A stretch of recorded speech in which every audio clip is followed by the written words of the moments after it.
right, friend of the program. She's back. We can't get rid of her. We can never, every time we ask her to come on, she comes on. We're so appreciative of her. Lauren Villagran, she's a USA Today national correspondent. She covers everything immigration, Trump rallies. We're going to get into all of it, Lauren, but so good to see you. Thanks for hopping on the program again. Yeah, thanks for having me. Lauren, I've been reading some of your articles. We were talking about this off air about some of your articles. I want to get into some of the stuff you've started to do now with covering some of these Trump rallies. I know you were at the one in Las Vegas recently. I want to get some of your takeaways on that.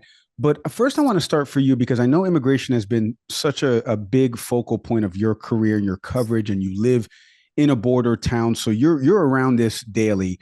The way immigration was discussed at the last US presidential debate, I know is something you have written on. We're going to get into some of that. But just from you listening to the two candidates talk about immigration and the crisis at the border, which I want to get to in just a second, but just the way you saw it kind of unfold for the debate and how one candidate is using it as a talking point for the reason why this country is a mess, and another person talking about the immigrant story that she has brought with her and her mother and her father. What did you make of the way immigration was discussed at the debate as a reporter just watching this? Yeah, it's a great question. What I think is abundantly clear is that neither of the two candidates live at the border. Neither has spent, a lot of time at the border. And so the reality between the scapegoating on one side and the, inspiring sort of family story on the other side is, a hot mess. There's a lot of logistics and realities that the storytelling that happens on a national presidential stage, really just can't capture. So I think that that's where I would start. No, it's well said, and I want to pivot to some other things from your reporting because I'm in agreement with you. I think when watching that, we're not actually talking about the crisis at the border, but there's a lot of buzzwords and talking points, and they're eating the dogs and they're eating the cats, and we can make levity of it. But there are real communities that are being affected by this. So let me ask you, just on the onset here, from an immigration question. I was telling you this off air. I want to bring it over here. So we recently had Libertarian presidential candidate Chase Oliver on the program, as we've been doing, interviews with people that are running for the highest office in the land during the primary seasons and now going forward. And we asked him about the crisis at the border. I asked him a question that was the crisis at the border to me is an administrative one, but that's not as sexy of a sell. Administrative in the fact that a bill would have accounted for more border patrol agents, right? Or at least a hiring of that, more immigration courts, judges to be hired to deal with the backlog of cases. Like, this is a large administrative crisis. If you go to a DMV and there's only 3 people working there and there's 1,000 people online, those people are not going to get processed in time. And this is going to take forever. So the DMV workers are going to complain. The entire organization is going to complain that they need more money to be able to process things. But that's not as sexy. Or maybe there's more to it. There's probably more nuance in there. What do you make of the messaging and framing about the actual crisis that's happening at the U.S. southern border from somebody who's covering it and lives in it? Yeah, well, let's start by unpacking the word crisis. I will say that over the first 3 years of the Biden administration and really late in the Trump administration, there had been an almost nonstop humanitarian crisis at the border.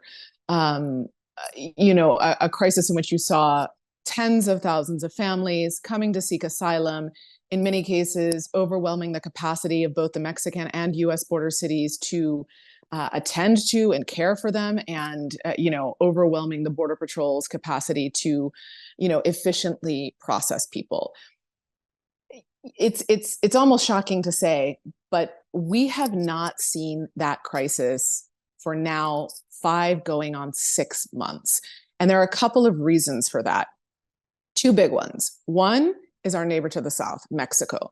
Mexico has been doing a job like I have never seen it do in terms of slowing or stopping migrants from moving through the Mexican territory to the US border. And I think that there's a real untold story there about the diplomacy that was done between the Biden administration and the administration of Andres Manuel Lopez Obrador that resulted in an agreement, diplomatic agreement behind closed doors that basically has had Mexico doing the border enforcement for the past 6 or 7 months. Now, why did that come about? In part because the Biden administration had stayed on the sidelines and pushed and pushed and pushed for this border bill that you mentioned, that former President Trump ultimately helped kill by, encouraging Republican lawmakers to veto it, that would have addressed some of the issues at the border that Biden then in June did with an executive order that all but ended access to asylum at the southern border. This was a huge criticism by the progressive wing of his party in the border bill, and has been heavily criticized by the progressive wing and immigrant advocates since it went into effect in June. But the end result is that there's hardly anyone at the border right now. So in El Paso, we were just out with Border Patrol last week. My colleague, photojournalist Omar Ornelas, and I, we went on a ride along with the Border Patrol. And, El Paso is seeing a daily average of about 400 crossings, almost everyone crossing truly illegally, scaling the wall, trying to evade apprehension. And that is off a high over 2,000 at the end of last year per day. So, the numbers are just night and day right now. And we really have Mexico and this asylum restriction to thank if the goal is to slow migration at the southern border. And I'll just add one more thing. You can't ask me about migration without letting me go on and on. But the CBP One app, which I know that a lot of Republicans don't like, but it has created this sort of pathway for migrants to line up at the border. You often hear Americans say, hey, we love immigrants. We want to see people do it right, get in line. As you know, there never was a line for especially the poor or people from Latin America. With CBP One, there is a line. You sort of sign up and you present at a port of entry. So it's been a huge change here. This is a podcast, so you're allowed to wander and continue on your subject matter expertise, which we love. You know that for sure. So this funnels in perfectly because voter issues is something I always get asked about on political panels. With respect to where they rank, right? Emerson College has a recent poll, and economy, immigration were like, right back to back. Economy, obviously, a little bit further ahead, but still, for some reason, immigration always at the top of voter minds. And it funnels perfectly into this rally that you went to of the former president, this Save America rally. And this was obviously a couple of days or weeks ago prior to what just happened at his golf course. But there was like a different energy and mood there. And it's in one of the swing states in Nevada, where there is a good Latino centric community that lives in Nevada. So I would love for you to kind of take us inside your reporting of going to this rally. What was it, some of the aims and focuses of your mission going to this rally to attend it? And when the issue of immigration did come up, right, what is it that you're, as a journalist, this is now just as in a personal side, when you're asking them about this, are you letting them go on, or are you giving them statistical data to kind of combat what it is they're saying? What was kind of Lauren Villagran's way of navigating the MAGA, event? What an interesting question. Well, let me first say that I didn't get in the rally. So I requested credentials days in advance. I never got them. Some of my other colleagues were also denied credentials. But I showed up, I signed up for a ticket. And so I got in line. Between the flight and the Las Vegas traffic, I got there about 30 minutes after they had said, be there by 4. I was there at 4:30 and the doors were already closed. It was already filled. I don't know what the capacity was inside. I asked the campaign. I didn't hear back. But the space, which probably could hold a few thousand people, appeared to be full. And there were several hundred people waiting outside. I will say that as a journalist, I was a little bit nervous about attending the rally because I had previously covered a rally for then vice presidential candidate Mike Pence, and got really aggressively booed just for being a member of the media there. But I always like to go into situations with a healthy dose of curiosity, and I got in line and I just started talking to people and started. I presented myself as a journalist, and people were incredibly friendly and asked me why I was there, and we were talking about why they were there. And It is not my role in the course of an interview ever to educate regular folks. Now, if I was in front of former President Trump himself, would I come with a whole rash of facts and figures and very specific tough questions that I want to ask? Yes. When I am, you know, basically writing from within a community, it really is to understand from where people are coming. And I can tell you, to connect back to immigration, you know, immigration was top of mind for everyone, but not for the exact reason that I had expected. So, the optics at the border have shifted, as I mentioned. And so people weren't going on and on about the border, but they were very concerned from what they saw in cities around the country. And we have, we can see basically Texas Governor Greg Abbott. We saw all of the years of him moving migrants out of Texas to places like Chicago, Denver, New York, and Philadelphia. What seems to have come of that is a real sort of questioning of who deserves what. So there is a feeling among marginalized communities, and I would say that many of the people I spoke to at the Trump rally could classify as marginalized, and we can talk about that in a minute. But they saw people in Chicago or people in Denver from Venezuela, from Central America, from wherever, ostensibly receiving resources that they believe they as Americans should have access to first. And I think that it could be possible for a political debate about whether that's right or not, but that's not my job. My job is to hear what people are saying and try to get to the bottom of why. Why do they feel that way, and why do they feel that President Trump is offering a program that that speaks to what their needs are? And I think that there's just a lot of uncertainty in America since the pandemic. I don't think we've ever been here before. There's no way to look back at any previous election and think, this is the first post-pandemic, like really we've lived through it, right? Election. Yeah. And so I think there's just a lot of uncertainty. It's interesting that you said that, because you're funneling into these follow-ups perfectly, because it isn't, I agree with you that as a journalist, as you're trying to ask this question of somebody, it's not to be combative, argumentative, objection, Your Honor, argumentative, right? Like, you're not trying to argue with the person that you're interviewing. You're trying to get more about them to kind of help with the story. And then you can publish that. So I agree with that premise. But what I want to ask you is, you wrote an article about how to inform and educate people. And I was telling you off air, I don't want to bring it too much over here, but about something that crossed over into my personal world, where this is why Nick and I started this show, right? There was misinformation that we heard conversationally during the pandemic times.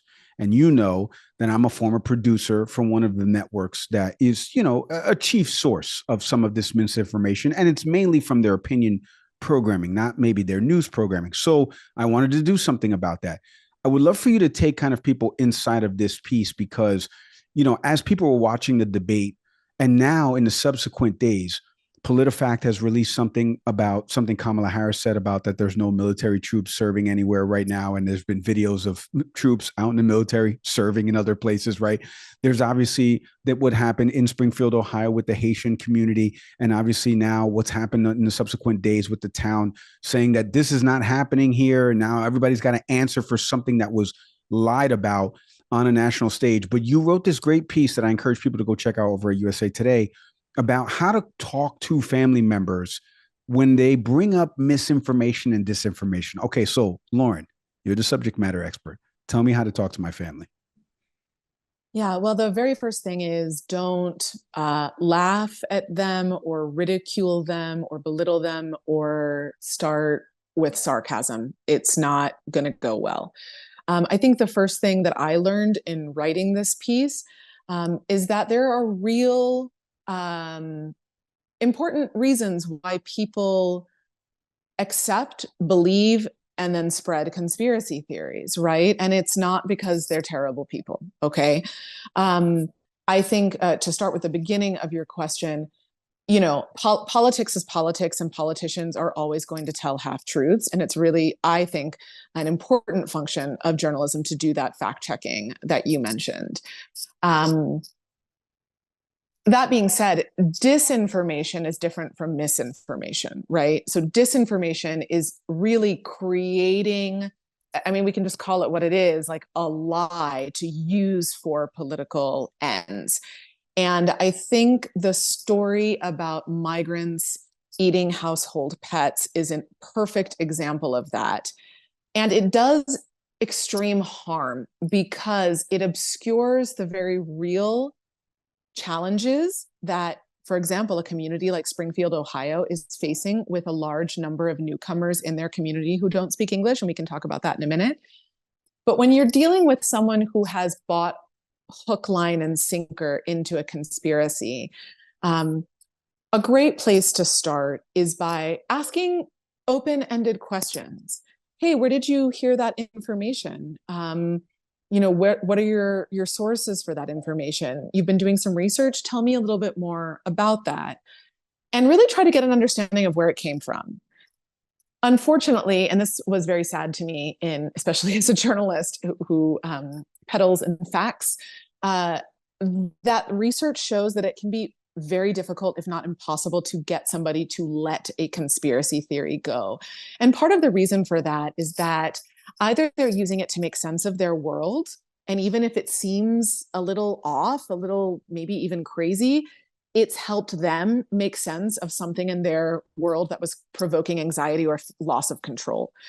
What was a bright spot and what I learned about folks who believe in conspiracy theories and how you should speak to your loved ones about them is that you can actually inoculate another person against believing in future conspiracy theories or false narratives by, again, with time, respect, and patience, and a healthy dose of empathy, working with that person to show them how to recognize false narratives, how to recognize when an information source is trustworthy. Now, I think this is especially difficult in a presidential election year. I think it's especially difficult when you have is one of the candidates in particular unwilling to walk back information when it has been debunked, and even when it's doing harm in a community. I mean, I think that can be incredibly difficult because for people who support former President Trump and his vice presidential candidate, J.D. Vance, they haven't given up on what they're saying. But as I told the many, many readers who wrote me and said they believed in the conspiracy, so that article wasn't for them, it's for their loved ones. I just wrote back and I said, this is a developing story and no facts have emerged, no evidence has emerged of any migrant doing harm to a household pet or consuming a household pet. We'll continue to look. We're going to continue to stay on the story. That's the best that I can do. But yeah, it's a hard time. It's a hard time. Listen, this is why I started this show. You take the same series of facts and commonalities that you find in articles, and that should formulate your opinion. Your one-stop shop should not be 8 o'clock on Fox News with Jesse Waters and your only stop. And then you go regurgitate that. The reason why Nick and I started this show is because I did the exact same things that you did, that Nick and I learned at the School of Communications and Information Library Studies at Rutgers University. And I would ask people, where did you get that from? I got it on Facebook from a Candace Stop. So that's when I started to want to do something about it. So I do want to ask you, though, just as a personal side, there are people that are going to hear this, and this because I've texted you when you came on and somebody called you a partisan hack, and and I know you get it a lot. So how do you try to balance a line of reporting on both of these folks? Like, I'll give you an example. We had Congressman Dan Goldman on recently. He's been the ire of right-wing media because of something he said back in November on Jen Psaki's show on MSNBC when it came to talking about former President Trump. And he said something to the effect of eliminating. He didn't mean to use that word, but he said it. And the next day, obviously, they put out a retraction. But people take that in that moment, isolated moment, throw it all over the internet and say, look, Democrats' rhetoric is like this, which is why we had July 13th, and then recently where I live here in Florida in West Palm Beach with another person potentially trying to make their way on the golf course and attack the former president of the United States. How do you, is it language? Is it when you're writing an article? Is it just word choices when you're doing appearances? What is it that you go through? This is, again, more of a personal question, but I want listeners out there to understand that journalists are not evil. You telling me that people were upset with you and booing you and stuff like that. That's not the point of this. You're a conduit for us to ask these questions of elected officials or get the story from folks. That's what you're supposed to do, right? So, how do you balance this line? Just you personally, how do you balance this line of not being of impropriety, right? And just not showing your hand when you do have to cover somebody like a former president, Donald Trump?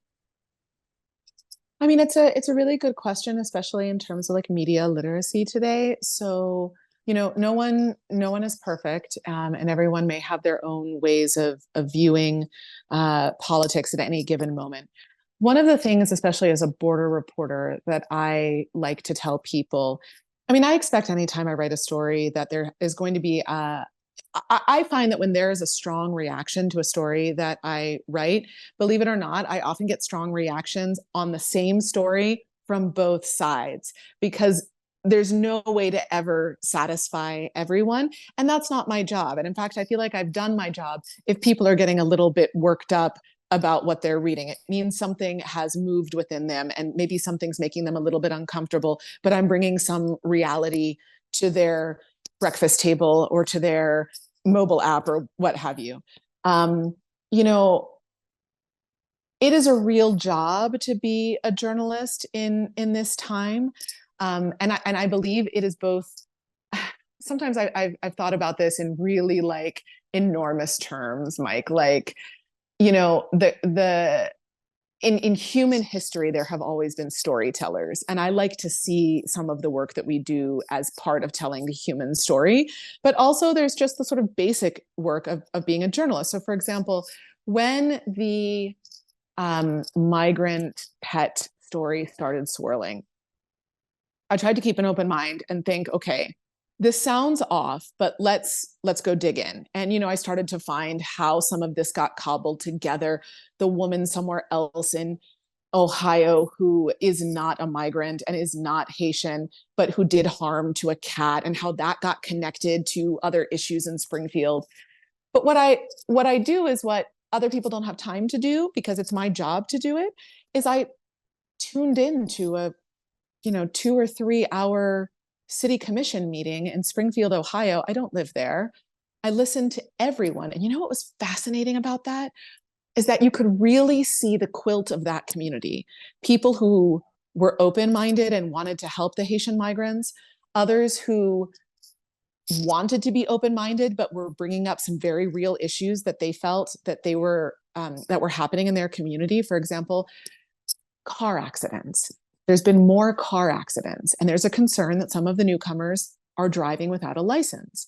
So the city commission has come up with a plan, for example, and none of this has been talked about in national media, but the city commission of Springfield, Ohio has come up with a plan to do a police blitz for a month that's going to be well publicized, where they pull everybody over and check for driver's license documents. And if people don't have them, they're going to be dealt with or referred to get a driver's license, driver's education. It's basically solving actual problems with real local policies. And I don't see that sort of information as being Republican or Democrat. It's got nothing to do with politics. And so I think I'm in a lucky position in my job in which I get to cover America in the election year, but I'm not covering politics. And I didn't go to the Trump rally to cover Trump's politics. What I did was go to meet people and to understand the slice of their lives and sort of show the readers of USA Today, this is what life is like. And this is the way people in this community, in small communities around Las Vegas, who took time out of their Friday night to go see a presidential candidate and stayed there for 3 hours, even though they didn't get in, and how they formed their own community and talked about the issues amongst themselves. I mean, that was the most interesting thing to me. And what I came away with from that experience and all my experiences reporting this year is that in many cases, Americans' concerns and troubles are very much the same. They just see things through totally different prisms right now. And, I'm a little concerned about what happens after the election, because right now everyone is in a state of hope that their candidate will win. And somebody after the election is going to be disappointed, right? Some half of America is going to be disappointed. And what's worse, some half of America is not going to understand how the other candidate got elected, because we all live in these little echo chambers. And so we can't understand how somebody else could think differently than we do. You fed in perfectly by using the word hope into my follow-up question for you, because you know where I'm going with this. You guys at the USA Today have written about the 19 towns and cities across America in the different states, all with the title Hope in them. You covered Hope, New Mexico. You were talking to people on the ground there. So leave us with a little bit of hope of what is it that, as you continue this whirlwind tour of talking to people around the country about the different issues and stuff like that, take our audience inside a little bit of your article in the USA Today's series on hope. Yeah, I'm really proud of this series. USA Today, this really came out of an idea of feeling just like, the United States is so divided. The society is so divided. And we really just wanted to look for hope. And in some editorial meeting, someone said, aren't there a lot of places in America called Hope? What if we went there and found out how they felt about things? And so we ultimately went to 5 of the 19 Hopes: Hope, New Mexico, Hope, Alaska, Hope, Arkansas, which weirdly is where Bill Clinton is from, and Sarah Huckabee Sanders, Hope, Maine, 2 Hope Townships in Michigan, and I think that's it. And wow, it was such an experience. We actually even did some polling, national polling around hope. And one of the things we learned from many of these towns, and many of them are very small towns, is that whatever the national politics are, that's got to get set aside in the small town context, because people need each other. And overwhelmingly, we found that folks care more about their neighbors and their community than the politics, and in many cases would bottle up or set aside their party politics in order to, get along and be part of and create community, which is, it's such an American thing, because so many of the people in these hopes had come from somewhere else. And I think that speaks to the American experience of not being tied for 400 years to a place, but being able to make your own way in this country, which is not to say that many of the folks in these small towns don't have very real financial and other struggles. And that's a fact. In the polling that we did to accompany the project, what was very interesting was the amount of people who said they were going to vote for a candidate because of their hopes for what that candidate would do, while roughly half of people also said they were going to vote for their candidate not because they have any hopes at all, but because they fear what the other candidate would do. And it was really right down the middle. Well, you can go read this fantastic series, like I mentioned, over at the usatoday.com. Search for Lauren Villagran. You can follow all of her work, all of her incredible reporting. Lauren, I can't thank you enough for hopping on the podcast. As always, continued success to you. Please, please, please stay safe. Thank you, Mike.